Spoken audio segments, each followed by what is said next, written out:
नमस्कार दोस्तों। दोस्तों, बहुत सारे लोग परेशान होते हैं कि मेरे को न्यूज़ीलैंड जाना है, न्यूज़ीलैंड से इंडिया जाना है वाया ऑस्ट्रेलिया, लेकिन ऑस्ट्रेलिया में चाहिए आपको ट्रांजिट वीज़ा। तो आज हम बात करेंगे ट्रांजिट वीज़ा की, कैसे अप्लाई करना है, क्या क्या स्टेप्स हैं, क्या क्या डॉक्यूमेंट्स हैं। तो जस्ट ये दोस्तों ऑस्ट्रेलियन इमिग्रेशन की वेबसाइट है जो बता रही है कि ट्रांजिट वीज़ा के लिए क्या क्या रिक्वायरमेंट है। सबसे पहली रिक्वायरमेंट है कि आप 3 दिन से ज़्यादा आप ऑस्ट्रेलिया में नहीं रुक सकते। कोस्ट ये वीज़ा बिल्कुल फ्री है दोस्तों। प्रोसेसिंग टाइम यहाँ पे लिखा नहीं हुआ, लेकिन मैं आपको बता देता हूँ कि मैक्सिमम अगर आप इंडिया से अप्लाई कर रहे हैं तो मैक्सिमम 3 या 4 दिन से लगेंगे। और अगर आप न्यूजीलैंड से अप्लाई कर रहे हो तो आपको टाइम लग सकता है मे बी 1 वीक, क्योंकि इसमें आपके बायोमेट्रिक्स रिक्वायर्ड हो जाते हैं जब आप न्यूजीलैंड से अप्लाई करते हो, जो कि इंडिया में नहीं है। तो इसमें आप क्या हो सकता है, आप ट्रांजिट कर सकते हो नो मोर देन 72 आवर्स। अगर आप चाहते हो कि मैं 1-2 दिन रुकूं ऑस्ट्रेलिया में तो आप रुक सकते हो। इससे आपको एक किस्म से आपका ये टूरिस्ट वीज़ा ही मान के चलो। तो बहुत आसान है दोस्तों, किसी भी एजेंट के पास जाने की ज़रूरत नहीं है। तो चलिए हम दोस्तों अप्लाई करके देखते हैं क्या होता है। अप्लाई की लिंक पे क्लिक करेंगे तो हम सीधा चलेंगे इमिग्रेशन की वेबसाइट पे। अप्लाई करने के बाद दोस्तों मैं यहाँ पे आ जाता हूँ।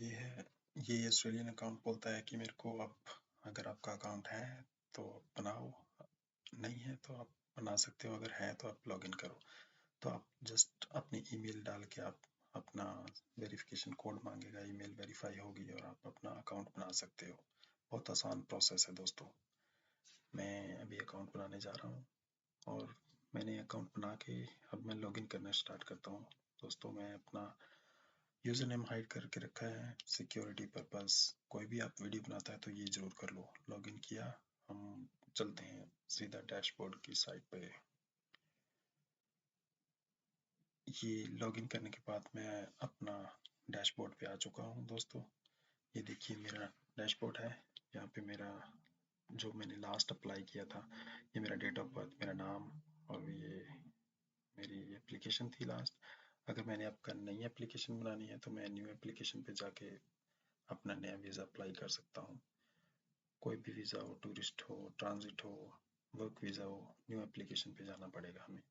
तो सिंपल प्रोसेस है दोस्तों। लॉगिन करो, अकाउंट बनाओ, लॉगिन के बाद डैशबोर्ड पे आओ। डैशबोर्ड पे आपको न्यू एप्लीकेशन अप्लाई करना पड़ेगा और आपकी प्रीवियस एप्लीकेशन भी यहाँ पे दिखेगी।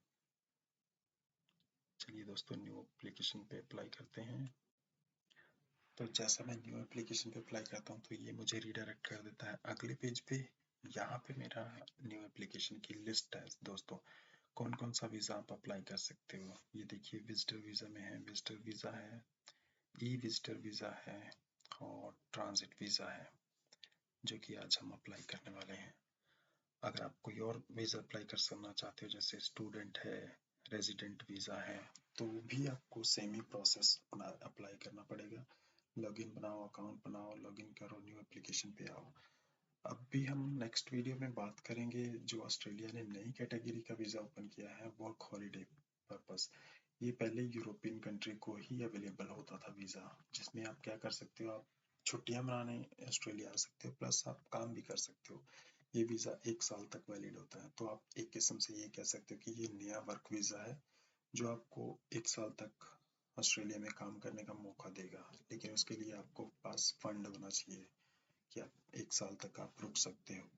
और अगर आपका कोई रिलेटिव ऑस्ट्रेलिया में है या फिर आपका बहुत अच्छा फ्रेंड है या फिर आप बहुत इंटेलिजेंट हो और यूनिवर्सिटी से ऑफर लेटर ले सकते हो, तो आप जस्ट अपनी मास्टर या फिर कोई भी डिग्री अप्लाई करने के लिए ऑफर अप्लाई करो ऑनलाइन और ऑफर लो और आप डायरेक्ट फिर जाके स्टूडेंट वीज़ा भी अप्लाई कर सकते हो, जिससे कि आपके तो 3-4 लाख आप फालतू में स्टूडेंट्स एजेंट्स को देते हैं तो वो आपके बच जाएंगे।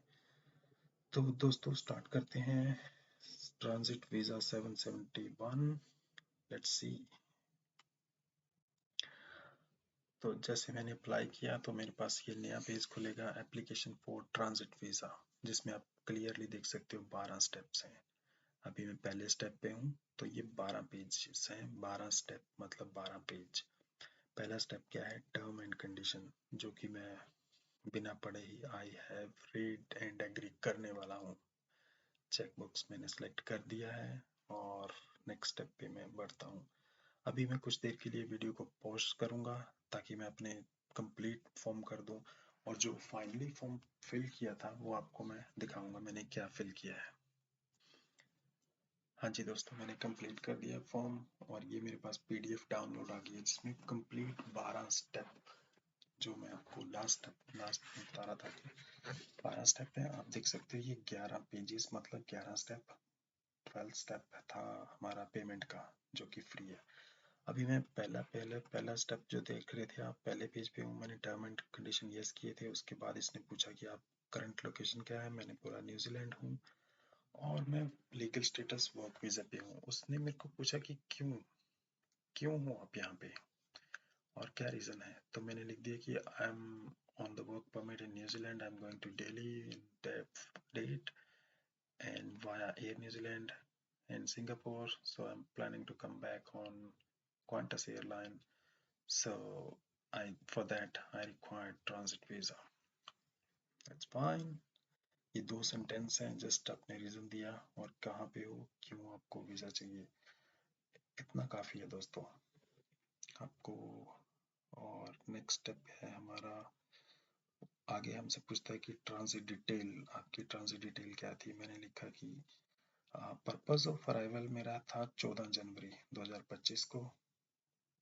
Proposed arrival, I am sorry, and proposed of transit था मेरा departure at passenger on flight, कि मेरे को सिर्फ डिपार्ट करना है, कोई मेरे को रुकना नहीं है। मेरा प्लान 72 आवर्स से कम है। I said yes.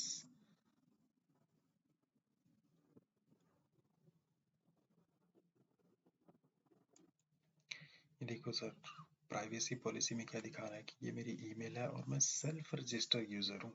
I am not any agent, I am not any third party person.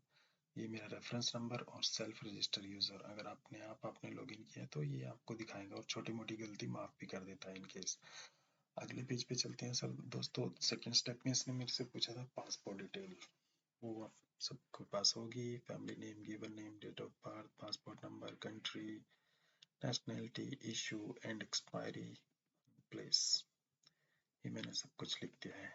और इसके बाद इसने पूछा कि Australian grad visa, do you have any other visa? I said no, this is my first time so I don't have any other visa. National identity card, ये दोस्तों बहुत ही important document होता है जो कि हमारा होता है आधार कार्ड। इंडिया में आधार कार्ड को नेशनल आइडेंटिटी कार्ड माना जाता है।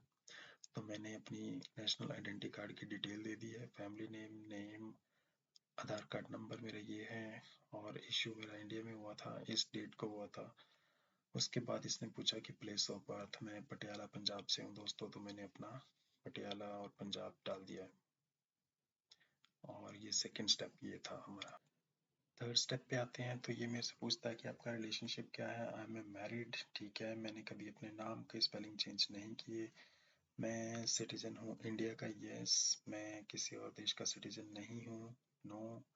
सो other passport, I don't have any other passport. Identification number, no. ये दोस्तों सिंपल यस नो वाले क्वेश्चन है और बहुत ही आसान है इस पेज के आगे। हेल्थ एग्जामिनेशन आपको तब चाहिए अगर आप 12 महीने से ज़्यादा रुकते हो, यानी 1 साल से ज़्यादा रुकते हो तो आपको अपना मेडिकल करवाना होता है ऑस्ट्रेलिया के लिए, ठीक है सर। एक क्रिटिकल डाटा इन्फॉर्मेशन सेम चीज़ है जो आपने पासपोर्ट में फिल करी थी, कुछ और नहीं है। डेट ऑफ बर्थ है, पासपोर्ट नंबर है, कंट्री है और कुछ नहीं है इसमें। अगले स्टेप पे चलते हैं। So as above information was correct.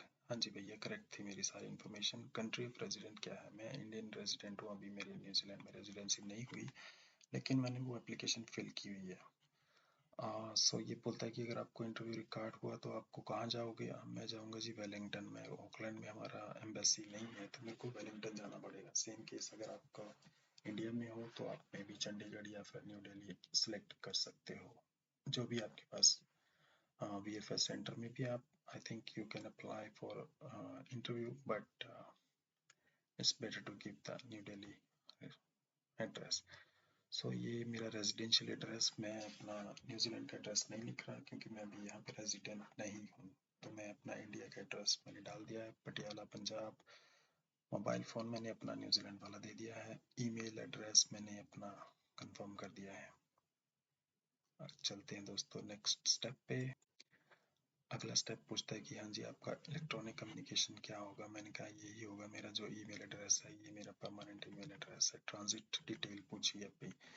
Transit detail मैंने अपनी एक डमी टिकट बना ली थी कि वो जस्ट देखने के लिए कि मेरा वीज़ा होगा या नहीं होगा। तो मैंने एक डमी टिकट बनाई थी जो कि मेरी 14 जनवरी को इंडिया से फ्लाई ओवर करती है और मैं क्वांटस एयरलाइन पे जा रहा था।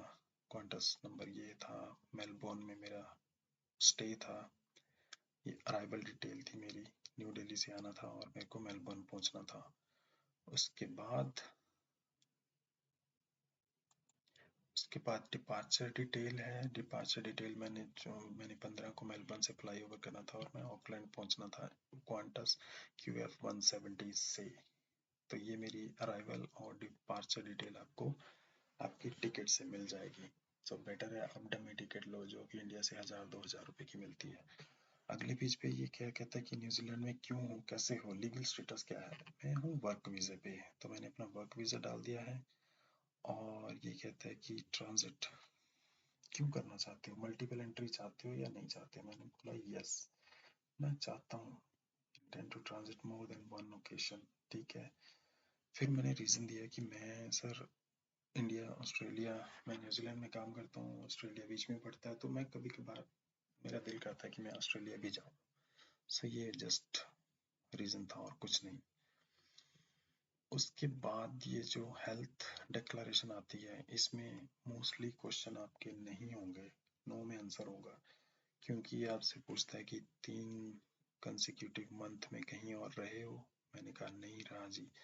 आपको कुछ ऐसी बीमारी है, tuber, active tuber, tuberculosis, TB को बहुत खतरनाक बीमारी माना जाता है ऑस्ट्रेलिया न्यूजीलैंड में, तो मैंने नहीं लिख दिया है। ये blood cancer, blood disorder, cancer, heart disease, hepatitis B, मुझे कुछ नहीं है। चलते हैं अगले पेज पे। अगला पेज कहता है करेक्टर रिलेटेड क्वेश्चन। ये सारे मोस्टली नो होंगे, इसमें कुछ नहीं होता दोस्तों। ये कहते हैं कि आपने कभी ऑफेंस किया है, कभी वायलेंस किया है, कभी पुलिस का वारंट मिला है, डिसऑर्डर, सेक्सुअल बिहेवियर गलत किया है किसी ने, कहीं कुछ किया है। तो मैंने कुछ नहीं किया भाई, मेरा करेक्टर बहुत सीधा साधा है। और ये अगर आपको चाहिए तो मैं लिख के भी दे सकता हूँ।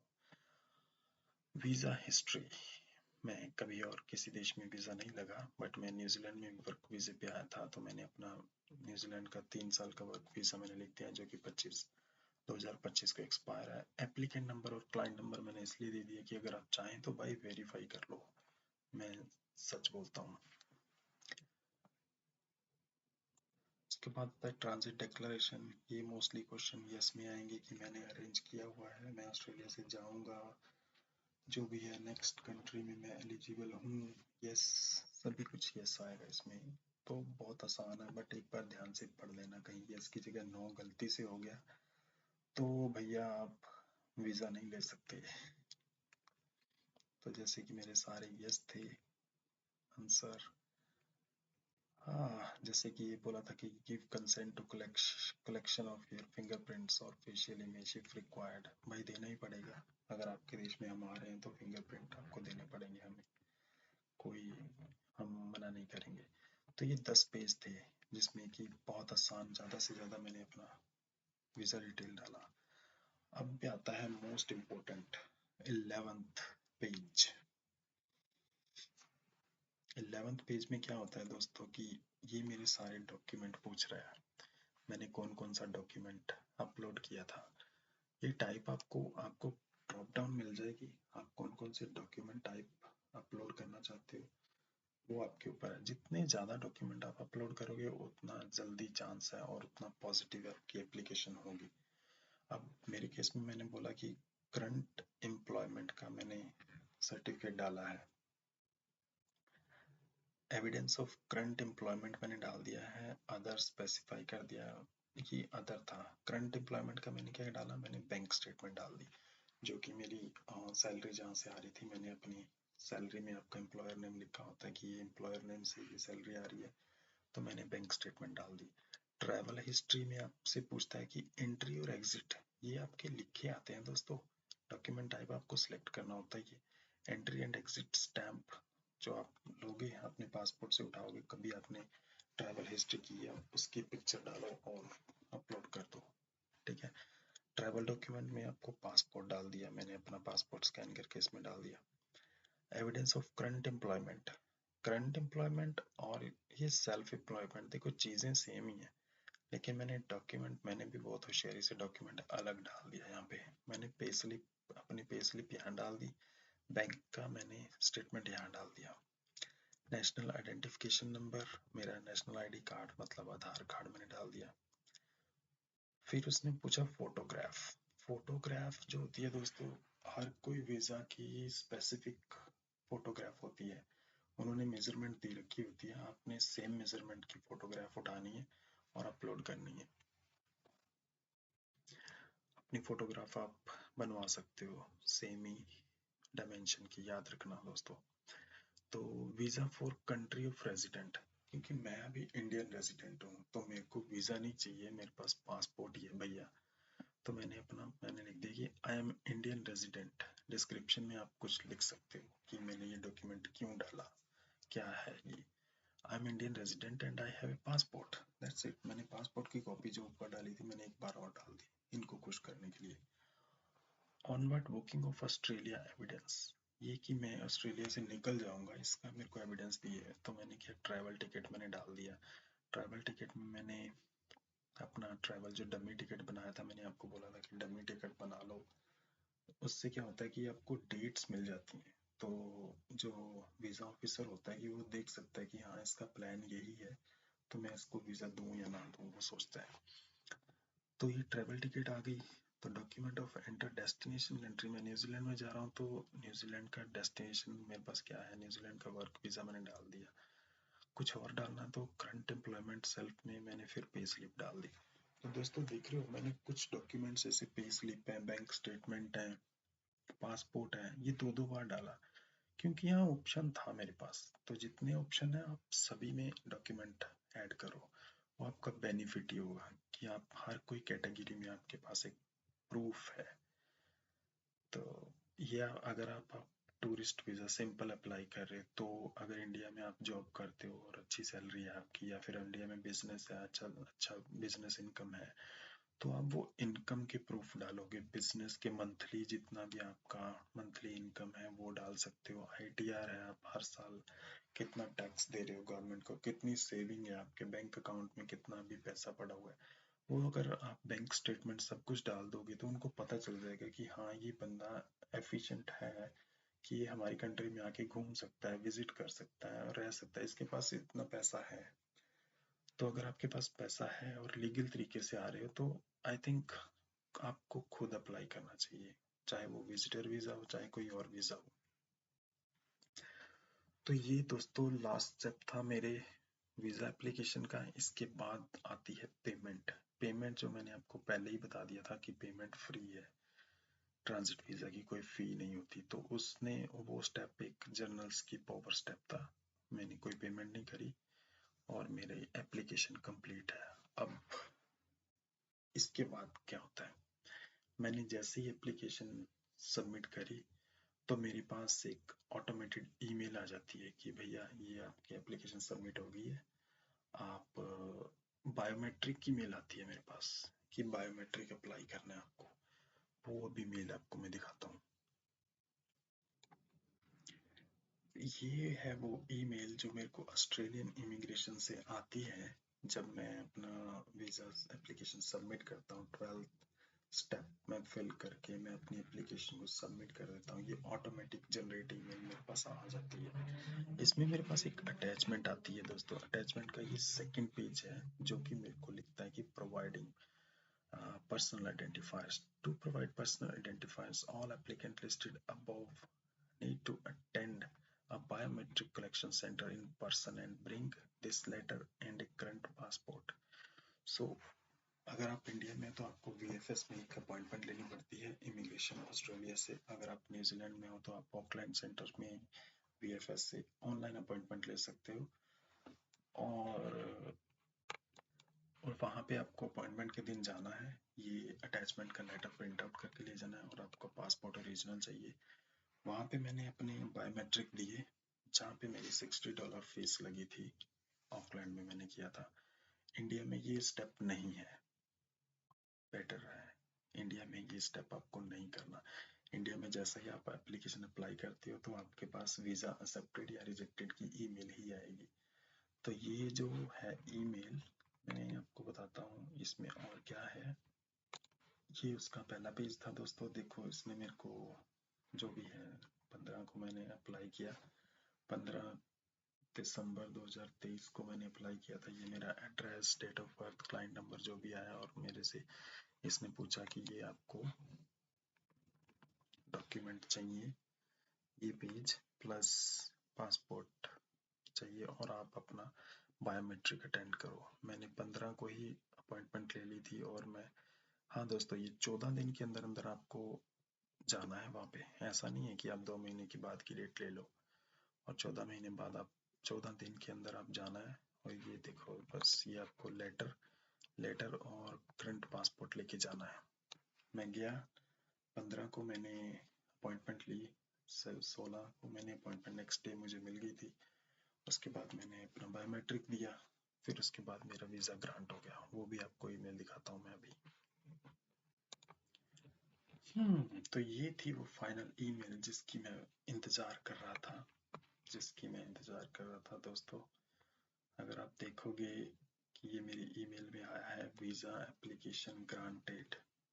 एप्लीकेशन स्टेटस क्या है आपका? ग्रांटेड है। मैंने 15 को अप्लाई किया था, सबमिट किया था एप्लीकेशन। 16 को मैंने अपना बायोमेट्रिक दे दिया, और 19 की मेरे को ईमेल आ गई कि आपका 19 दिसंबर को वीज़ा अप्रूव हो जाता है। वीज़ा ग्रांटेड डेट है आपकी 19 दिसंबर।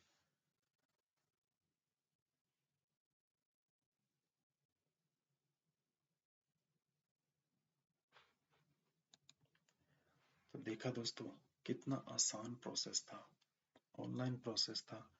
अगर आप इंडिया में बैठ के अमेज़न से शॉपिंग कर रहे हो, ठीक है, और अपना यूट्यूब अकाउंट बना सकते हो, फेसबुक अकाउंट बना सकते हो, तो भाई वीज़ा भी आप आसानी से अप्लाई कर सकते हो। इसमें कोई भी हार्ड रूल नहीं है। बस आपको इन्फॉर्मेशन डालनी है, पासपोर्ट नंबर करेक्ट डालना है, डॉक्यूमेंट इकट्ठे करने हैं, वो चाहे बैंक स्टेटमेंट हो, सैलरी स्टेटमेंट हो, एम्प्लॉयर सर्टिफिकेट हो, आपका ITR हो, आपका बैंक बैलेंस हो, तो आपको वीज़ा आसानी से मिल सकता है। इस वीडियो के बाद मैं डालूंगा कि मैंने न्यूजीलैंड का वर्क वीज़ा कैसे लिया था, और मैंने अपनी रेजिडेंट एप्लीकेशन कैसे डाली। ठीक है दोस्तों, तो स्टे ट्यून करो। अब मैंने देखा है दोस्तों, कई मेरे दोस्त हैं जो यहाँ पे अपनी रेजिडेंसी के लिए 4 से 5 हज़ार डॉलर एक लॉयर को दे रहे हैं। जो कि पढ़े लिखे बंदे अगर ये काम कर रहे हैं तो थोड़ा लगता है यार, नहीं करना चाहिए। आप खुद करके देखो, मजा आएगा। और ऐसा कुछ भी नहीं है कि अगर आप सपोज किसी स्टेप पे आप फेल हो जाते हो, और इमिग्रेशन आपको नोटिस देता है प्रॉपर कि ये डॉक्यूमेंट गलत है, आप ये दोबारा भरो। मेरे केस में भी ऐसा ही हुआ था। जब मैंने रेजिडेंस अप्लाई किया था, मैंने एक डॉक्यूमेंट गलत अप्लाई किया था, तो उन्होंने मेरे से दूसरा मांगा था। कोई दिक्कत नहीं है, कम से कम मैंने $5,000 तो बचाए लॉयर के। और इसके बाद मैं अप्लाई करने वाला हूँ अपने आंटी और अंकल का US का B1 और B2 वीज़ा, जो कि है विजिटर वीज़ा US का, जिसके लिए इंडिया में नॉर्मल रेट है 20 से 30 लाख रुपया। तो अगर आप वो सेव करना चाहते हो, सिंपल प्रोसेस है दोस्तों, वो भी ऐसा ऑनलाइन प्रोसेस है, तो मेरे चैनल को सब्सक्राइब करो कि मैं आपके लिए नई वीडियो लेके आऊँगा। और अगर आपका कोई क्वेश्चन है, प्लीज़ कमेंट में लिखो, मैं आपका 100% आंसर दूंगा उसमें। धन्यवाद दोस्तों, फिर मिलेंगे। शब्बा खैर।